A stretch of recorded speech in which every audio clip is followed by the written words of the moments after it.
Vamos lá.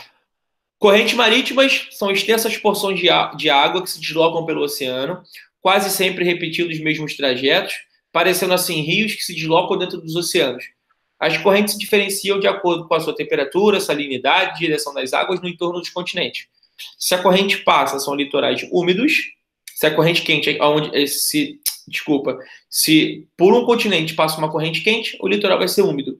Se no litoral de um continente passa uma corrente fria, o litoral vai ser seco. E aí dei dois exemplos, né? A corrente de Benguela, né, que aparece nessa região aqui, ela passa pelo litoral africano, deixando essa região mais seca, né, permitindo assim o surgimento de um deserto. E um outro exemplo importante aqui é a corrente do Golfo, que se desloca pelo Oceano Atlântico em direção à região norte da Europa, que por ser uma corrente quente, vai impedir, na verdade, que o Mar do Norte congele e, ao mesmo tempo, permite a navegabilidade dessa região e também leva mais umidade para a atmosfera, diminuindo assim a amplitude térmica. Esses são os pontos importantes aí para a gente aprender corrente marítima. E aí, voltando aqui para a nossa explicação, não sei se houve barulho de algum comentário aqui, alguma coisa. Não, não teve. Beleza. E aí, agora, a gente vai entrar numa outra parte importante. Aí você fala assim, Igor, caraca, mais coisa difícil? Não. Ao meu ver, o que a gente vai entrar agora é uma das partes mais fáceis do conteúdo.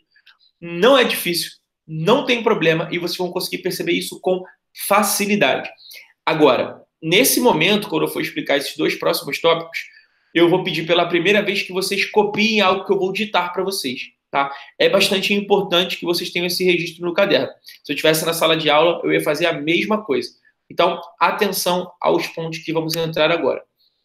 Nesse exato... Oi, fala. O ponto de saturação é para chuva, né? Mas tem relação com corrente marítima também?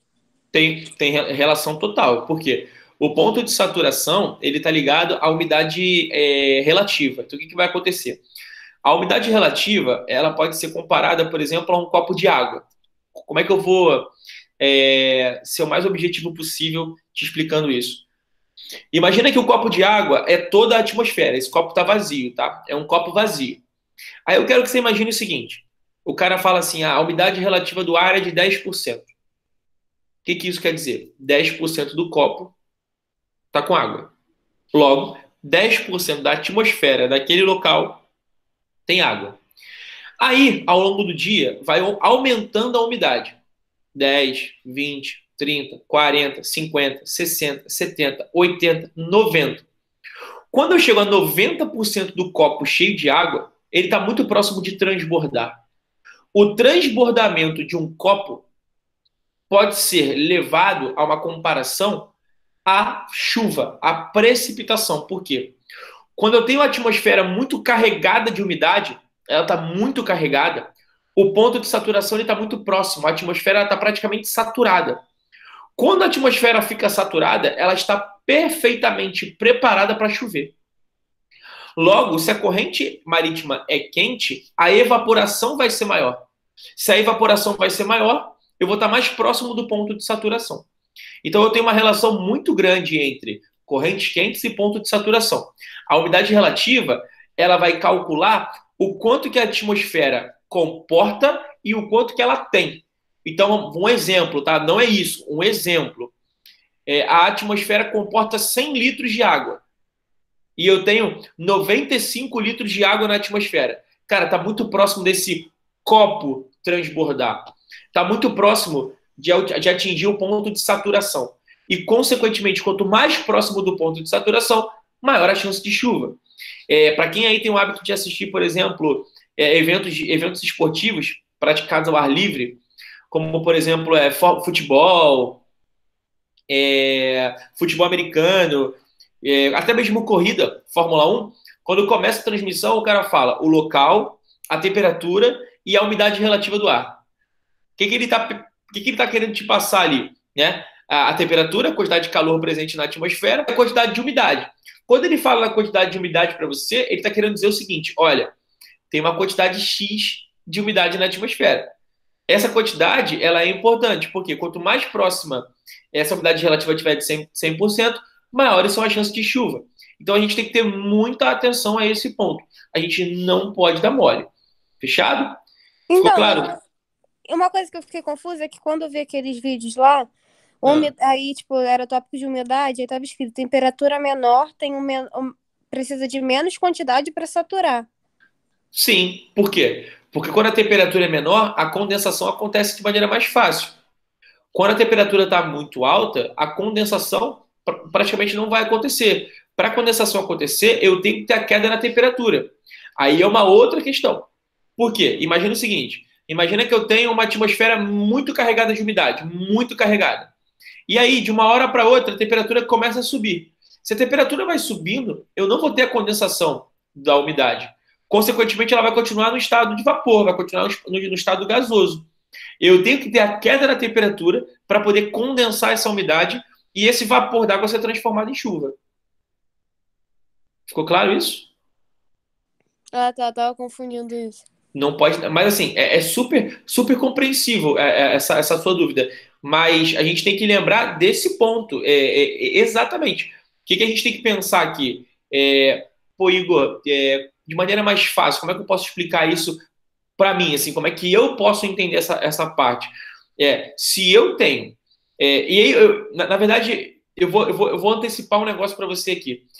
Você já ouviu, obviamente, a expressão chuva de verão. A chuva de verão, ela acontece normalmente no finalzinho da tarde. 4, 5, 6 horas cai aquele pancadão. Por quê? Porque a atmosfera está recebendo evaporação da água da superfície o dia todo, com temperaturas muito elevadas. Então, de 7 da manhã, quando o sol nasce, até, sei lá, 2, 3 da tarde, a evaporação é muito alta, porque o calor é muito intenso. Até aí, tudo bem. Quando dá 4, 5, o sol começa a se pôr, a intensidade de raios solares começa a diminuir, a temperatura vai caindo. Quando a temperatura cai um pouquinho, já é suficiente para toda aquela umidade que está presente na atmosfera condensar e cair com um blocão de chuva, que é aquela chuva rápida de 15 minutos que cai de maneira absurda, raio, trovão, nuvem preta, cai aquele pancadão e para. Então, essa é a relação que eu vou ter entre temperatura e umidade. É o exemplo mais clássico para você com relação a isso. Mas é porque, tipo, tinha que pensar na temperatura e na umidade ao mesmo tempo, né? Porque lendo aqui tá assim, temperatura maior, aí pra mim é mais umidade, e aí tá escrito que tem aumento da capacidade de reter o calor. Aí parece que é Isso. menor. Mas aí, tipo, Uma- tem que pensar nessa mudança de temperatura, é isso? tem que levar em consideração a mudança de temperatura. E aí, uma coisa muito importante que nós falamos na última aula: não dá para trabalhar clima de maneira estanque. A gente tem que saber todos os elementos e tem que saber relacionar os fatores climáticos. Não tem jeito, a gente precisa fazer isso. Por quê, Igor? Porque não existe um fator isolado do outro. Então, vou dar um exemplo, tá? É... Vou dar um exemplo para vocês aqui. Por exemplo, Rio de Janeiro e São Paulo estão muito próximos em latitude. A latitude dos dois é muito próxima. Não justifica uma diferença de temperatura tão grande entre Rio e São Paulo apenas pela latitude. Mas quando você olha para a altitude, São Paulo está a 700 metros a mais do que o Rio de Janeiro. E aí tem uma diferença. Ah, Igor, você usou o fator latitude e altitude para poder justificar isso. Perfeito. Ah, Igor, eu quero um outro exemplo. Vamos lá. Rio de Janeiro e Campo Grande, Mato Grosso do Sul. As duas cidades estão praticamente na mesma latitude, só que uma massa de ar interfere em Campo Grande e uma massa de ar interfere no Rio de Janeiro. Então, não adianta eu entender clima de maneira estanque. O que eu quero dizer isso? Ah, decorei latitude, decorei altitude. Não vai adiantar. Eu posso ter uma área na linha do Equador que neva. Igor, como que é uma área na linha do Equador que vai nevar? Eu posso ter uma área na linha do Equador que apresenta uma altitude de 7.000 metros. A temperatura vai ser muito baixa e vai nevar. Então, a gente, assim, por que eu acho que climatologia tem o seu charme? Porque ela cobra do aluno um conhecimento global. E esse conhecimento global, ele é bonito, porque você para de ter que decorar alguma coisa e você passa a ter que entender aquilo que você está estudando. Então, de certa maneira, não adianta. Se eu estivesse na sala de aula, eu estaria perturbando vocês. É uma matéria que eu adoro explicar e que eu gosto de ver o aluno entendendo. Mas tem que ter uma visão um pouco mais global. E eu super entendo que você tem uma resistência muito grande com geografia. E aí, qual é o ponto importante? Para entender climatologia, alguns pontos passados são muito importantes. Então não adianta a gente ficar batendo aqui na tecla climatologia, climatologia, não dá. Climatologia tem que ser minha aula, vídeo aula do ensino mais 2 e exercício. Eu tenho que combinar essas três pontas. Se eu não combinar essas três pontas, eu vou ficar para trás, porque a combinação é fundamental. Olha que coisa bacana que a gente vai explicar. Eu tenho clima. O clima é influenciado pela corrente ou a corrente é influenciada pelo clima? Quando a gente for pensar isso, não é quem nasceu primeiro, o ovo e a galinha, é uma relação. Eu tenho que ter a relação do ovo com a galinha e da galinha com o ovo. É a mesma coisa do clima. Ah, Igor, chove mais porque tem vegetação ou tem vegetação porque chove mais? É uma relação. Essa é uma relação. Então, eu preciso ter vocês não é um comprometimento, mas é com um foco maior, porém com uma mente um pouco mais aberta para permitir a relação entre os fatores. Esse é o ponto-chave de climatologia. Não vai adiantar a gente tentar climatologia apenas decorando. Isso não vai adiantar. Climatologia vai cobrar de você um entendimento um pouco maior. Não tem jeito. Presta atenção agora. Posso passar para o próximo? Fala comigo aí rapidinho. Caio, Gabi, Isa, Sara, posso passar adiante? Pode. Pode perguntar, Isa, se quiser perguntar, Sara, pode perguntar. Não é tranquilo. Se tiver dificuldade, tem que perguntar. Não precisa ter receio. É para falar comigo. Vamos lá. Passei. Agora, a gente vai entrar em duas partes muito tranquilas e, ao mesmo tempo, muito importantes. E eu adoro isso, porque se algo é importante e é fácil, é o melhor dos mundos. É importante, vai cair e vai cair e é fácil de entender. Então, olha só. Como é que a vegetação vai influenciar no clima? Primeiro, porque ela vai implicar na evapotranspiração. Segundo, que a vegetação absorve e tem também uma importância na irradiação do calor. E por último, a vegetação vai influenciar na umidade do ar. Igor, aumenta essa imagem para mim aí. Vamos lá. Aumentei para você a imagem aqui. E aí eu tenho, ó, regiões com vegetação, regiões com vegetação. Eu tenho a minha vegetação, a folha da minha árvore, a temperatura aumenta, o estômago abre, libera a umidade, esse vapor, essa evaporação da transpiração da planta vai levar para a atmosfera a umidade. Essa umidade está representada aqui pelas nuvens, que vão perder temperatura na atmosfera e vão precipitar. Precipitou, caiu na superfície, entrou nos rios ou infiltrou no solo. Se eu tiver a presença da água no rio, ela vai evaporar mais uma vez.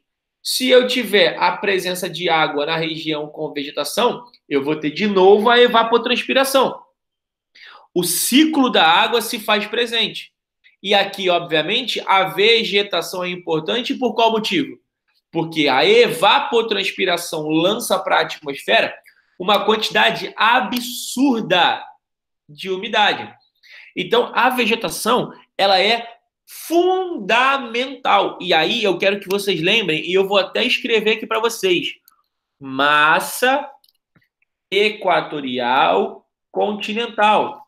Ela é a única massa que é continental, porém úmida. Igor, por que a MEC é a única massa continental, porém úmida? Vale lembrar que eu tenho ali a floresta amazônica. Igor, não lembro disso. Floresta amazônica, eu tenho muitas, mas muitas árvores. E aí, Igor? Se eu tenho muitas árvores, meus amores, é óbvio que a minha evapotranspiração vai ser muito grande.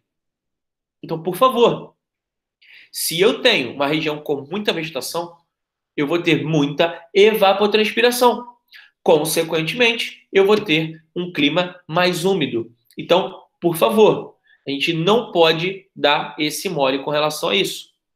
Beleza, turma? Tranquilo até aqui? Pegou legal essa parte da vegetação? Alguma dúvida?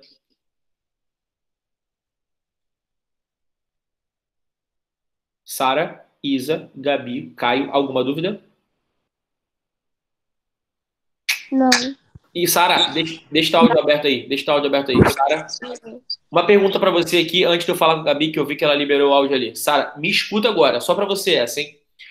Se eu tirar a vegetação, se eu desmatar a região, qual o impacto que eu vou gerar no clima? Vai ter menos umidade, né? Logo, vai chover mais ou menos. Menos. E aí vai gerar impacto para a vegetação? Vai. Por quê? Porque não vai ter tanto recurso pro solo, essas coisas. Não vai ter tanta água e não vai ter recurso para o solo nem para as árvores. Se eu tenho menos recurso e menos umidade para as árvores, elas vão se desenvolver mais ou menos. Menos. Se elas se desenvolvem menos, vai ter mais ou menos evapotranspiração. Menos. Se eu tenho menos evapotranspiração, eu tenho mais ou menos umidade na atmosfera.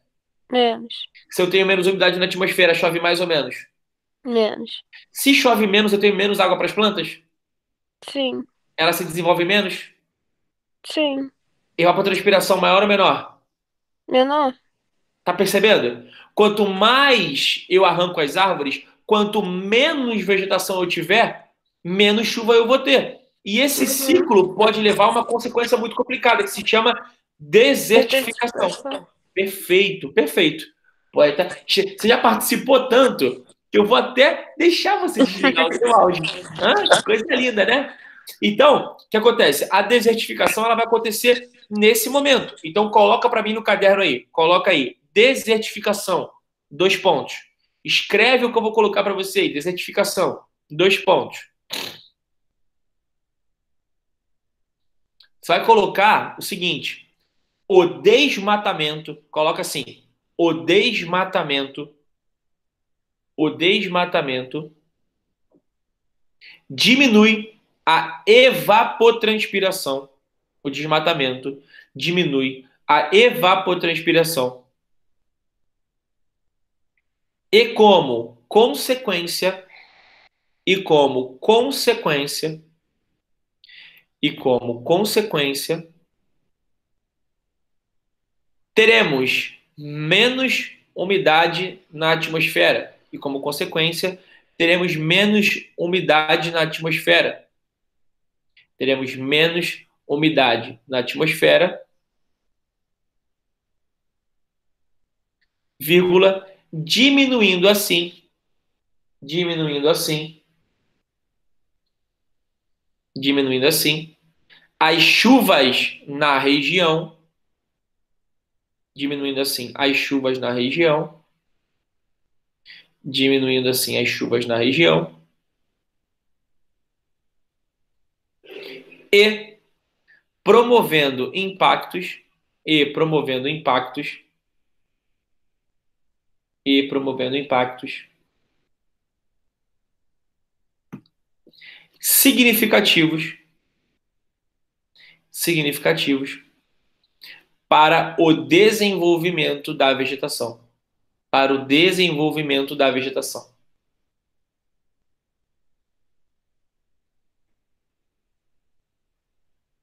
Ponto. Para finalizar agora, ponto.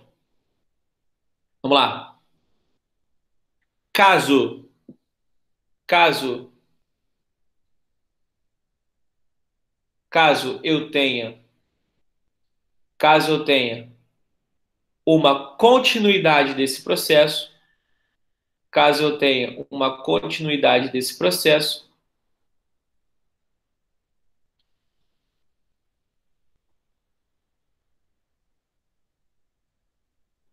caso eu tenha uma continuidade desse processo, a região pode sofrer, a região pode sofrer com a desertificação. A região pode sofrer com a desertificação. Eu falei no ritmo tranquilo, deu para copiar isso aí? Primeira vez que eu dito algo pela internet, tão estranho isso. Mas deu para pegar? Deu para captar direitinho aí? Falei numa velocidade tranquila? Deu. Ah, coisa maravilhosa. E aí, Isa, tudo bem? Tranquilo? Tudo tranquilo. Dormiu bem ou os fogos te acordaram, os fogos de São Jorge? Fogos? É, fogos. No subúrbio, meia-noite tem fogos, porque é a virada do dia para São Jorge, né? E aí, às 5 e pouca da manhã, tem a alvorada. Quando o primeiro raio de sol sai, os fogos estouram e a gente não dorme mais. É a maravilha. Aí, quando acorda com sono. Aí, onde você mora, no Leblon, aí não tem fogos. Aí é difícil. É um hábito do subúrbio. Eu entendo que, como você mora no Leblon, é um lugar um pouco mais tranquilo, um pouco mais arrumadinho, que não tem essas práticas. Mas, fazer o quê? Pois é, aqui é complicado. É É mais fácil. verdade. Eu imagino. Você não tem ido à praia, né? Não tá conseguindo ficar ali entre o Leblon e Ipanema. Mas Sara também. Sara também tem esse problema. Como ela mora ali em Ipanema, ali no posto 9, ela tem certa dificuldade ali para ouvir os fogos de São Jorge. Já o Caio não. O Caio é outra parada. Ele não mora nem no Brasil. Tá ouvindo a nossa aula lá dos Estados Unidos. Vamos lá? Tô mesmo? Olha lá, tá vendo? O Caio, quando ele ouviu os Estados Unidos, ele já falou, cara, realmente sou eu que tô falando comigo e tal, é outra parada, é outro nível. O cara tá falando do chalé dele em Aspen. Acontece. Desculpa aí, perdão. Vamos lá. Do Meyer para o mundo, hein? Vamos conquistar isso um dia. Vamos lá. Seguindo, nós temos um outro ponto importante. Esse outro ponto é o relevo. Igor, me explica o que o relevo interfere no clima. Primeiro, que o relevo, obviamente, está associado com a altitude. Quanto maior a altitude, menor a temperatura. Lembrando que quanto maior a altitude, menor a pressão atmosférica, tá? Vamos lembrar disso aí. O ar rarefeito, menos molécula de oxigênio, menos retenção de calor, mais frio. Relevo também vai facilitar ou aumentar, no caso aqui, né? Facilitação ou aumento da dificuldade. Nossa, peraí. Facilitação. Facilitação ou... Tá certo. Facilitação ou aumento da dificuldade da movimentação das massas de ar. Amores, para vocês ficarem atentos a esse meu slide aqui sobre corrente marítima, vocês podem perceber que a setinha da MPA, ela causa a friagem para a região norte e ela causa a frente fria para o litoral. Se vocês perceberem, essa setinha aqui do meio, ela não vai muito além no território nacional. Por quê? Porque aqui eu tenho uma serra conhecida como Serra do Mar. E a Serra do Mar, ela impede que a MPA entre... E aí, repara, tá, galera? Vou ser um pouco redundante aqui, tá? Entre dentro do território nacional, tá? Por quê? Porque nessa região, a serra, com a sua altitude, ela vai barrar a entrada da MPA pela parte central do nosso território. Aqui eu tenho uma região com relevo bastante elevado. Então, a MPA, ela entra pelo lado esquerdo ou ela entra pelo lado direito? Ela entra pelo centro-oeste ou ela entra pelo lado direito? Repara que nesse mapinha menor aqui, ele até representa ela entrando um pouco mais. Mas você repara que a força dela é muito maior pelo litoral ou é muito maior pelo interior. Justamente porque o relevo ele vai ser importante para facilitar ou dificultar a movimentação das massas de ar. Em alguns casos, eles podem formar corredores que podem facilitar e canalizar as massas de ar. Então, por exemplo, eu tenho um relevo à direita, um relevo à esquerda, e no meio eu tenho uma espécie de vale. Então, olha para mim. Vou voltar aqui, ó. Eu tenho aqui um relevo e aqui um outro relevo. Então, a massa de ar ela passa pelo meio entre esses dois relevos, como se o relevo estivesse canalizando essa massa de ar. Dessa maneira, o relevo ganha um aspecto muito importante. Ele pode ser barreira ou ele pode ser o canal de passagem dessa massa de ar. Aí você fala assim, Igor, mas tá me faltando alguma coisinha aí que o relevo também é importante no clima. Sim. Qual é a explicação? E por que eu expliquei relevo por último? Porque o relevo também é importante para as chuvas orográficas. Chuva orográfica também é conhecida como chuva de relevo, tá? São dois nomes para a mesma chuva. E a chuva de relevo, ela vai acontecer exatamente como aqui na imagem, ó. Beleza? Acontece no Brasil, lá no Nordeste, no Planalto da Borborema. Eu tenho a formação de nuvens úmidas no litoral. Elas vêm do litoral em direção ao continente. Quando elas entram no continente, na parte continental aqui, né? Ela vai esbarrar com esse relevo. Para poder passar, ela vai ganhar altitude. Repara na corzinha da seta, ó. A corzinha vai do vermelho para o azul. O que isso quer dizer? Quando essa nuvem carregada se choca com o relevo, ela obrigatoriamente tem que ganhar altitude. Quando ela ganha altitude, ela perde temperatura. Perdeu temperatura, precipitou. Precipitou, vai chover enquanto passa pelo relevo. Quando essa massa de ar passar pelo relevo, o que vai acontecer? Vai acontecer uma diminuição do volume de chuva na região do outro lado desse relevo. É a famosa chuva orográfica. Então, o relevo, ele auxilia quando a gente trabalha com altitude, ele auxilia na questão da movimentação das massas de ar, canalizando ou barrando, e quando o relevo barra essas massas de ar, ele pode acabar gerando um impacto na chuva orográfica. Beleza, turma? Tranquilo? É óbvio que para explicar isso seria muito melhor o quadro desenhando isso para você. Se você não entendeu, Igor, não entendi, explica de novo, eu não consegui perceber o que você quer falar. Conversa comigo, tira a dúvida, não tem nenhum problema. Fala comigo, todos entenderam isso? Tranquilo? A Gabi queria falar naquela hora, acabei interrompendo ela. Ei, Gabi, tranquilo? Deu para perceber esse ponto? Tranquilo, deu. Ah, a Gabi aí, ó. Essa moradora, ela, a Gabi mora, deixa eu ver, São Conrado. Ali, ó, perto do Fashion Mall ali, joga, pratica o golfe no campo de golfe ali pertinho. Fala tu, Gabi, né? Não é não? É. Sabia. A sinceridade é muito importante nessa hora, eu fico feliz. Obrigado, viu? Ai, galera que tem dinheiro é muito bom, né? Ipanema, Leblon, o outro tá em Aspen. Sensacional. Vamos lá. Seguinte, Sara, Isa, Gabi e Caio. Pegaram a importância do relevo? Tranquilo? Posso passar adiante? Vamos lá, hein? Entendi. Era isso que tinha mais a ver com o que eu tinha perguntado no início, né? Exato. Mas eu não dou spoiler, sabe disso, né? Vamos parte por parte. E agora eu dei spoiler de uma outra parte que eu vou dar para vocês. Ah, Igor, mas essa aula, pô, tu fica repetindo as coisas. Não é repetição, é relação entre aquilo que a gente trabalha. Não dá, vou falar isso pela última vez, esquece decorar fator, elemento. Trabalha de maneira mesclada, não adianta decorar. Presta atenção. Eu adoro essas montagenzinhas que são achadas na internet. Eu adoro, tá? Essa montagem é como se fosse um quadro, tá? O Brasil Escola provavelmente pede para alguém fazer esse tipo de material, né? E fica muito bonitinho para a gente poder mostrar para você exatamente aquilo que a gente quer, tá?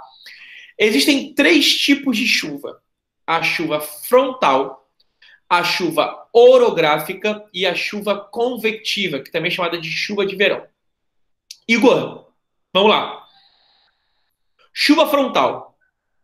São as chuvas resultantes do encontro direto entre duas massas de ar, uma seca e fria e outra úmida e quente.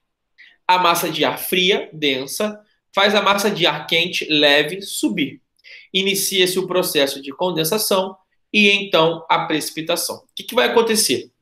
Para eu ter chuva frontal, eu tenho que ter o choque de duas massas de ar. Lembra da MPA se chocando com a MTA? MPA fria, MTA quente. Quando eu tenho a massa fria se chocando com a massa quente, eu tenho a frente da massa fria se chocando com a frente da massa quente. Igor, o que vai acontecer? Simples. Essa massa fria aqui, ela vai descer, ela é mais densa. Quando ela desce, ela empurra essa camada de ar quente para regiões com maior altitude. Só que essa massa mais quente, ela também está mais carregada de umidade. Logo, se ela ganha altitude, ela perde temperatura e precipita. Então, a chuva frontal, ela é o contato entre duas frentes de duas massas de ar com características diferentes que vai provocar o surgimento de uma chuva conhecida como chuva frontal. Ela também é conhecida como chuva ciclônica, mas esse nome é muito pouco utilizado. É esse tipo de chuva que causa a famosa frente fria. Ah, Igor, tá chegando uma frente fria no Rio de Janeiro. Sim, é o ar frio se chocando com esse ar quente, provocando o surgimento de chuvas que geralmente apresentam o tempo maior e uma intensidade menor. Então, essa seria aí a frente fria, tá? Alguém abriu o áudio aí? Eu acho que alguém abriu o áudio, eu acabei que eu não consegui ouvir. Eu ouvi um ruídozinho de áudio aberto aí. Alguém abriu para poder perguntar alguma coisa? Ué? Não? Então, beleza. Vamos lá.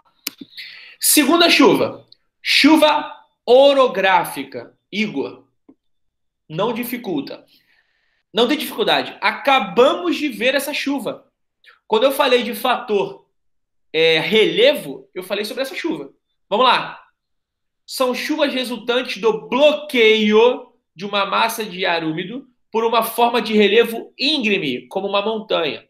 A massa de ar úmida vindo do oceano, ao encontrar, por exemplo, a montanha, é forçada a subir grandes altitudes. Ao elevar-se, a nuvem resfria-se, ocorrendo o processo de condensação, seguido de precipitação. Essa chuva é conhecida como orográfica porque o relevo é uma barreira orográfica. Além do nome orográfica, eu também tenho um nome de chuva de relevo. Então, a frontal pode ser frontal ou ciclônica, a orográfica pode ser orográfica ou chuva de relevo. Por último, chuva convectiva ocorre em regiões de clima tropical. É uma chuva de abrangência local, que ocorre quando há movimentação do ar. O ar frio denso desce, o ar quente leve sobe. Ao elevar-se, o ar carrega toda a umidade. Inicia-se o processo de condensação e, em seguida, ocorre a precipitação. Essa chuva convectiva, eu preciso fazer para você aqui um pequeno esqueminha. Não esqueminha, né? Mas eu preciso usar um pouco aqui da criatividade para a gente poder compreender isso. Olha só. 7 horas da manhã, eu tenho isso aqui de umidade. 8 horas da manhã, 9 horas da manhã, 10 horas da manhã, 11 horas, meio-dia. Aquele pouquinho de umidade que eu tinha na atmosfera, agora eu tenho esse pocão de umidade meio-dia. 1 da tarde, 2 da tarde, 3 da tarde, 4 da tarde. Ao longo de um dia de verão, a quantidade de umidade só aumenta. De 7 da manhã até as 4, 5 da tarde, a temperatura está muito alta. A evaporação está muito grande. Consequentemente, a atmosfera não para de receber umidade. É umidade atrás de umidade, atrás de umidade, atrás de umidade. Logo, a minha atmosfera fica muito carregada. Já aconteceu com vocês, provavelmente, de vocês estarem na praia durante o verão, chega na praia, sei lá, 9 e pouca, dá 10, 11, 12 e o sol tá lá. 1 hora, 2. Aí, do nada, tu olha para o horizonte assim e vê uma nuvem se formando. Branquinha, linda a nuvem. Daqui a pouco, ela vai ficando maior. Mais escura. Mais escura. Mais escura, tu fala, é hora de sair da praia. Vai cair o temporal. Aí, quando tu tá saindo da praia, cai o temporal. Mas muito forte. Cai muito volume de chuva. E do nada, para. Aí tu fala, não vou embora mais, vou ficar. Tu olha para o céu, não tem mais nenhuma nuvem. Essa é a chuva convectiva, ou a chuva de verão. Por quê? Final de tarde, temperatura vai caindo, eu tenho a condensação, precipita, pancadão, chove, rapidinho, o sol volta a aparecer de maneira muito menos intensa, né? Final de tarde, a temperatura começa a cair aos pouquinhos, e aí você não consegue aproveitar o final da praia. Então, a chuva convectiva está totalmente relacionada a questão da estação do ano verão, quando a temperatura fica extremamente alta. Então, por favor, a explicação é essa para os 3 tipos de chuva.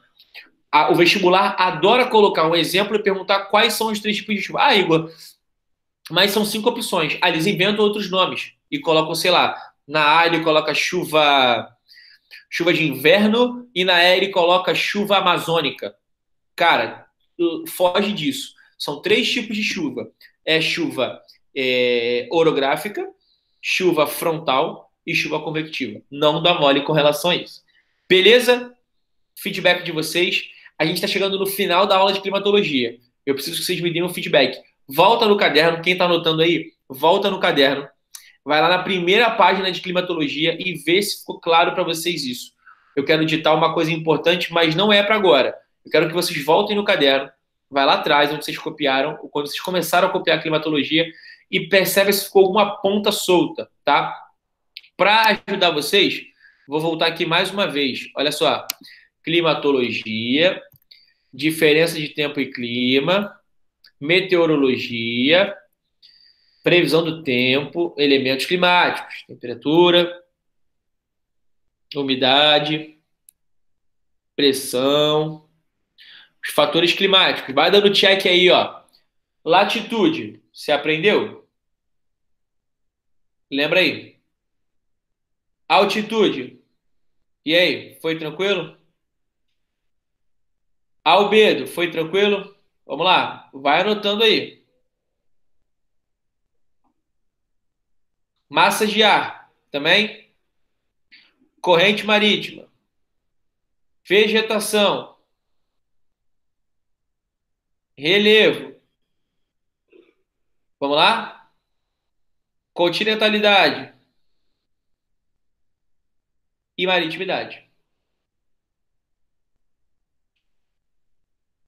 Anota isso aí. Anota isso aí. Isso é importante a beça. É importante demais. Ok? Não dá mole. Não dá mole. Pega isso aí. Anota. Aí, Igor, passa de novo para mim os slides aí. Vamos lá. Latitude, altitude, albedo, massas de ar, continentalidade e maritimidade, corrente marítima, vegetação e tipos de chuva. Parei aqui, hein? Preciso ouvir de vocês agora. Igor, entendi. Igor, não entendi. Igor, tira minha dúvida. Fala comigo. Ah, Igor, tem um exercício aqui que eu não consegui fazer. Eu abro a lista aqui. Ah, Igor, preciso que vocês me ajudem nessa. Vamos lá, fala comigo aí que eu quero ouvir vocês. Caio, Gabi, Isa, Sara, todo mundo tem que tirar dúvida. Tirem as suas dúvidas. Vambora. Eu tenho aí 20 minutos para tirar dúvida de vocês. O feriado tá pedindo, chamando vocês para vocês poderem curtir e eu preciso que vocês falem comigo. Vambora. Falar que não tem dúvida é mentira, hein? Vai, Caio, Gabi, Isa, Sara. Sara, o que você não anotou no caderno aí que tá faltando? Isa, pega teu caderno aí que não tá faltando. O que tá faltando também? Vê aí.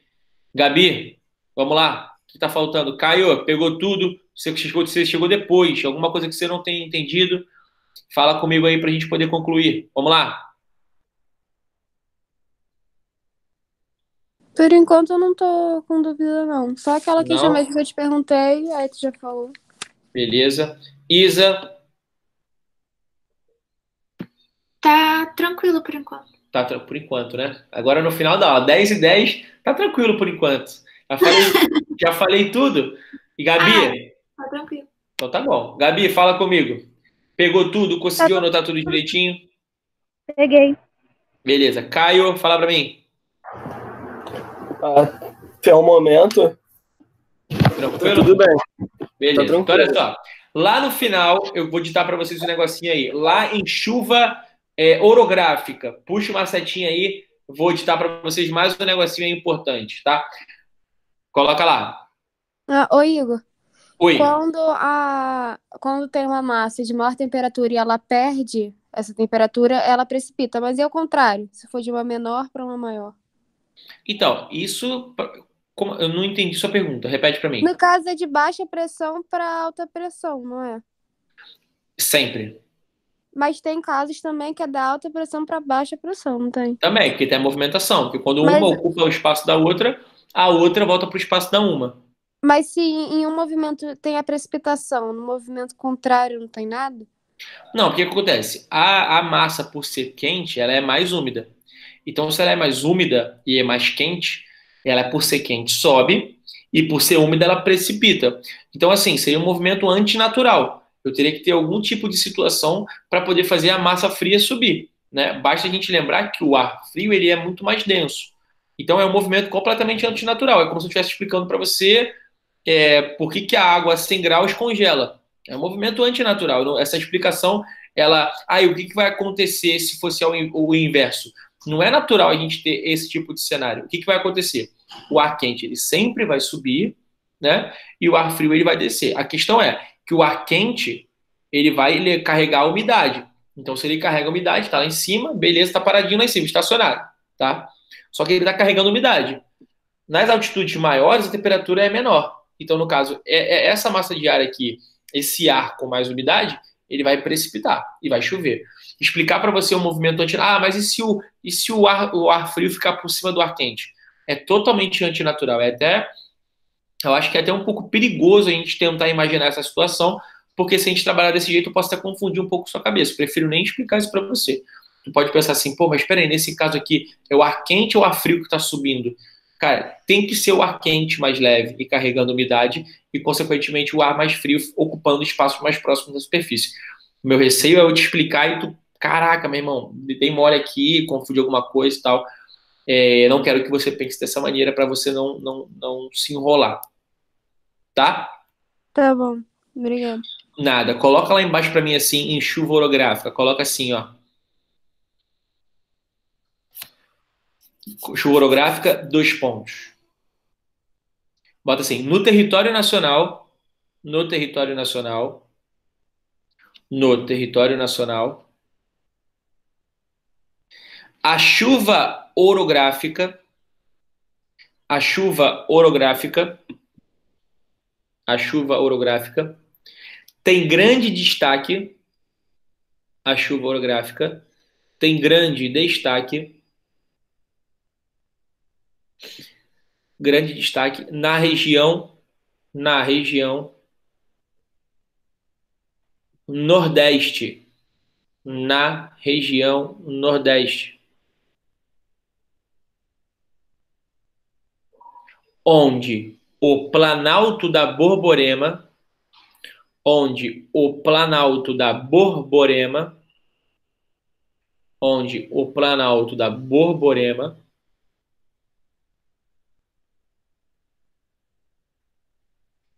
é a barreira orográfica, onde o Planalto da Borborema é a barreira orográfica, responsável, barreira orográfica, responsável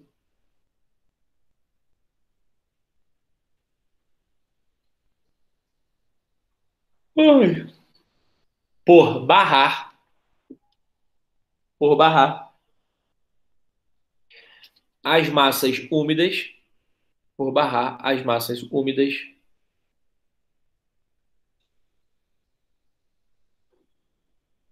que partem do oceano, que partem do oceano em direção ao continente.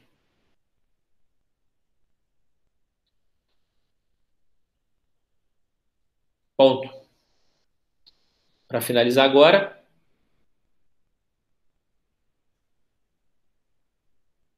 nessa situação,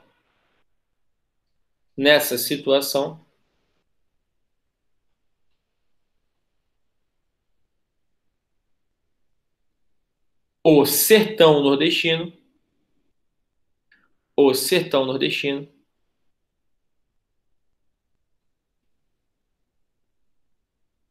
o sertão nordestino apresentará,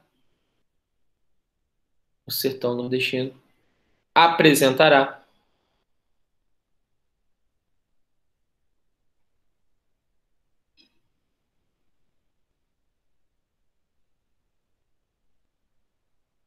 menores taxas pluviométricas.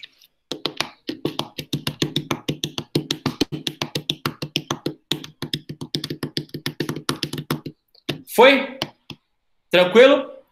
E agora, para a gente poder aí dar um ponto final na aula e eu, de repente, ter uns 3, 4 minutinhos aí com vocês, com dúvidas que vocês possam ter ou de exercícios também. Na verdade, eu não sei nem se eu vou chegar nessa parte aqui, se eu vou aprofundar tanto com vocês. Mas, deixa eu ver, deixa eu pensar. Estão preparados para aprofundar um pouquinho mais? Posso aprofundar um pouquinho mais com vocês? Ou vocês vão ficar muito tristes comigo se eu aprofundar um pouquinho o conteúdo, hein? Vai falando. Posso dificultar? Posso dificultar? Isa, tu deixa eu dificultar um pouquinho a aula? Gabi, Caio, pode? Pode. Coisa maravilhosa. Vamos lá. Atenção aqui no time. Presta atenção, hein? Olha só.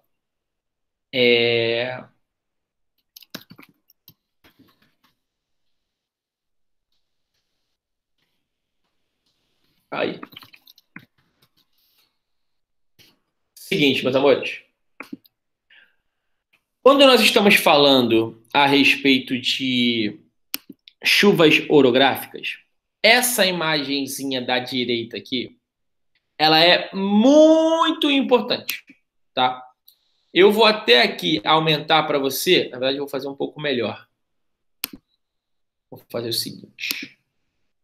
Eu vou copiar essa imagem e vou colocar aqui. Olha só, galera, presta atenção.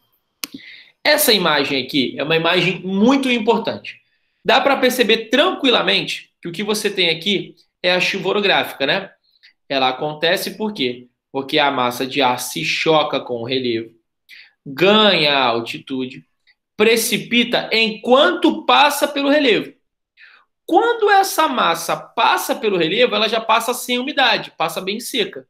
Então aqui eu tenho um ar quente e úmido, e aqui eu tenho ar quente e seco, porque toda a minha umidade já caiu nessa região aqui. Se você perceber, esse desenho ele é muito didático, por quê? Porque essa vertente do morro aqui é verde, e essa vertente do morro aqui é amarelada. Verde porque eu tenho vegetação, a amarelada porque eu não tenho vegetação ou porque eu tenho pouca vegetação. Igor, não entendi. Vamos lá. Chove aqui, tem vegetação. Tem água, tem vegetação. Tem precipitação, tem vegetação. Do lado de cá, se eu não tenho chuva, eu não tenho vegetação. Se eu não tenho precipitação, eu não tenho vegetação. E aí, essa encosta verde e essa encosta amarela, elas recebem cada uma delas um nome. A verde vai ser chamada de barlavento e a amarela vai ser chamada de sotavento. E aí, olha para o tio agora. Agora tem um macetinho para vocês. A encosta barlavento é a que barra o vento. E a encosta sotavento é aquela que não tem chuva. Só tem o quê? Sotavento. Pegou? É idiota, é bobo, é burro, mas ajuda. A barreira, se eu tenho barlavento, é a vertente que barra o vento. Se eu tenho a vertente sotavento, é a vertente onde só tem vento. Igor, mas que parada idiota, que parada burra. Eu sei, mas para você não, isso é para você não decorar. É para você bater o olho e já aprender. Então eu tenho aqui chuva orográfica. Opa, aqui não. Eu tenho aqui chuva orográfica. Vou até colocar essa imagem aqui um pouco maior no slide para vocês. Já poderia aproveitar. Vai de brinde, tá? Então aqui eu tenho a chuva orográfica, tá? Acontecendo nessa imagem aqui exatamente. E aí, onde eu tenho choque, a vertente que recebe essa massa é aquela que barra o vento. E aquela que não tem umidade e que vai expulsar essa massa de ar vai ser conhecida como sotavento. Então, uma barra o vento e a outra só sotavento. Não tem mais nenhum tipo de umidade. Meus amores, esse ponto, esse nome em si, ele não apresenta uma importância para a prova. Mas qual é a maldade que o cara pode fazer? Ele pode colocar o nome barlavento e o nome sotavento sem relação nenhuma, por exemplo, com climatologia. Mas pode ser uma questão fácil, onde ele coloca o nome sotavento e barlavento e acaba complicando a questão, que você pode não conhecer. É a mesma coisa do cara falar assim, fale um país do Brasil meridional. Se você souber que Brasil meridional é o que fica mais ao sul, cara, fica muito fácil você responder, né? Ah, Igor, o Brasil setentrional. Caraca, irmão, é mais fácil falar norte do país? Então, assim, o cara pode colocar que ponto tem mais relação com o lado Barlavento? Aí tu, pô, mas o que é Barlavento? Então, eu tenho um nome que é muito chatinho de a gente lembrar, de estudar, a gente pouco vê esse nome, mas quando a gente bate no olho, a gente precisa ter rapidinho a sacação aí, a sagacidade, da gente poder perceber que esses pontos são importantes. Alguém aqui na aula não tinha ou não conhecia esses dois nomes? Eu estou aprofundando um pouquinho com vocês. Alguém aqui na aula não conhecia esses nomes? Eu tinha dificuldade com relação a isso? Sara, Isa, Gabi e Caio. Todos já conheciam os dois nomes? Eu não expliquei nada de diferente para vocês? Eu não conhecia, não. Eu conhecia. Conhecia, Sara? Conhecia. Isa não, né? Não. Beleza. Isa, presta atenção. Caio, beleza. É hora de lembrar agora. Isa, deixa teu áudio aberto aí. Olha só. Eu vou colocar... Não fecha o áudio, tá? Eu vou te fazer algumas perguntas, beleza? Uhum. Olha só. Calma. Sem estresse. Olha só, presta atenção. Fica claro para você, Isa, a cor esverdeada aqui? Sim. Fica claro para você aqui uma cor um pouco mais Bege. amarelada? Beleza. Show de bola. Você já ouviu falar numa região brasileira chamada Sertão? Sim. Você acha que o Sertão está no Barlavento ou no Sotavento? Sota. Sotavento. Perfeito. O Nordeste brasileiro, não fecha o áudio não, o Nordeste brasileiro ele é dividido em 4 partes. Ele tem uma região conhecida como Zona da Mata, uma região conhecida como Agreste, e o Sertão ele começa exatamente do Planalto da Borborema para cá. E aí eu te pergunto, na hora de você plantar algo, é melhor você utilizar a vertente Sotavento ou a vertente Barlavento?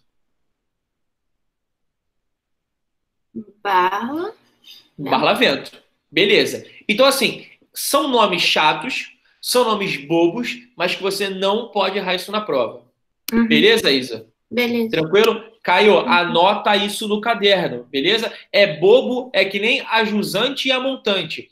É bobo, mas a gente não pode dar esse mole. Tem que estar anotado, tem que estar escrito, Caio. Gabi, você ficou calada nessa hora.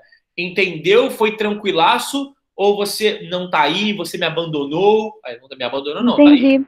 Mesmo? Sim. Então, se é Barlavento, porque barra o? Vento. Que isso, hein? E o outro? Só tem o quê? Solta? Solta vento. É isso aí. Beleza, e gostei disso. Beleza? Tranquilo? Acabamos a nossa aula. Da parte teórica foi tudo finalizado. Para quem precisar e para quem tiver com um pouco de para quem tiver com um pouco de pressa ou para quem tiver outra coisa para fazer, a aula por mim está encerrada. Vou até parar de gravar aqui, ó. Fazer uma carinha aqui bonita para a gente poder encerrar a aula. Olha aí. Foi.